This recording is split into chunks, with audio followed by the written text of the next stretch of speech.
Alat dan bahan yang digunakan pada preparasi sampel PBL adalah sebagai berikut. Alat yang dibutuhkan adalah mortar alu, timbangan digital, mesh nomor 14, 30, 60, dan 120, pen, oven, kuas, wadah aluminium foil, glass beaker, baskom aluminium, dan hair dryer. Untuk bahan yang digunakan adalah sampel batuan PBL, methyl blue, deterjen bubuk. Berikut adalah langkah-langkah proses preparasi sampel batuan PBL. Pertama, sampel batuan yang akan dianalisis ditumbuk menggunakan mortar dan alu. Untuk preparasi ini, sampel yang digunakan seberat kurang lebih 80 gram. Pastikan sampel tidak ditumbuk terlalu halus. Apabila sudah ditumbuk, segera disaring dan ulangi langkah tersebut dengan sampel lain yang masih kasar. Kedua, nyalakan timbangan digital dengan menekan tombol on. Kemudian letakkan botol plastik 1,5 liter di atasnya.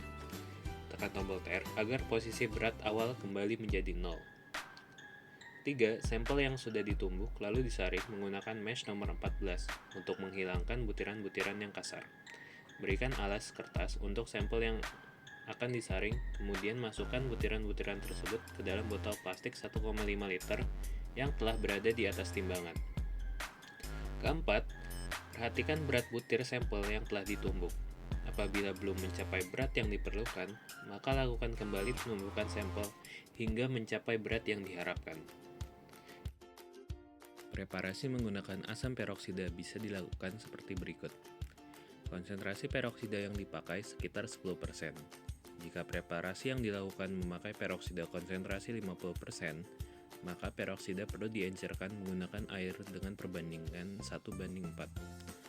Usahakan berhati-hati saat mereaksikannya.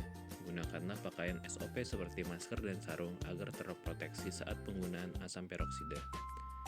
Peroksida kemudian dituangkan ke dalam sampel yang telah ditimbang sampai sampel terendam oleh peroksida. Pastikan bagian bawah sampel juga terendam oleh peroksida apabila di bawahnya belum terendam. Maka bisa diaduk hingga peroksida tercampur merata. 7. Sampel yang sudah bersih kemudian disaring dengan menggunakan mesh yang nomor urutan terbesar berada di posisi teratas, sedangkan nomor mesh terkecil berada di posisi paling bawah.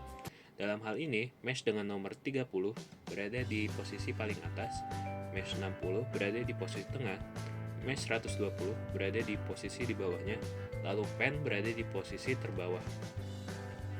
8. Lakukan pengayakan dengan menyiram mesh dengan air mengalir, sehingga butiran turun ke bawah mulai dari mesh teratas sampai sampel bersih dari mat. 9. Residu hasil ayakan yang tidak digunakan, seperti yang tersisa di pen, dibuang. 10. Pindahkan sampel yang telah disaring ke dalam wadah aluminium foil yang telah diberi kode sampel dan nomor mesh yang digunakan dengan air mengalir. 11. Masukkan sampel yang telah dipindahkan ke wadah aluminium foil ke dalam oven dengan suhu 75-80 derajat Celcius selama kurang lebih 4 jam hingga sampel kering sempurna. 12. Bersihkan mesh yang telah digunakan menggunakan tangan dan air. Setelah itu, gunakan kuas untuk membersihkan mesh dari sisa-sisa residu yang masih ada. Bersihkan mesh dari arah belakang. 13. Sheath yang sudah dibersihkan kemudian dicelupkan pada methyl blue selama kurang lebih 1 menit. Proses ini dilakukan untuk mengurangi error jika ditemukan fosil yang masih tersangkut dari pengayakan sebelumnya. 14. Sheath yang sudah dicelupkan ke methyl blue kemudian ditiriskan di dalam baskom aluminium kering. Kemudian bilas sheath dengan air mengalir. 15. Sheath yang sudah dibilas kemudian ditiriskan pada baskom aluminium agar tidak ada sisa methyl blue yang menetes ke wastafel. 16. Sheath kemudian dikeringkan menggunakan hair dryer dan ditata seperti semula. 17. Pastikan wastafel bersih dari sisa sampel dan jangan ada methyl blue yang menetes ke wastafel. 18. Setelah sampel kering, sampel kemudian dipindahkan ke dalam plastik sampel yang diberikan kode sampel dan nomor mesh yang digunakan. 19. Sampel telah siap dianalisis.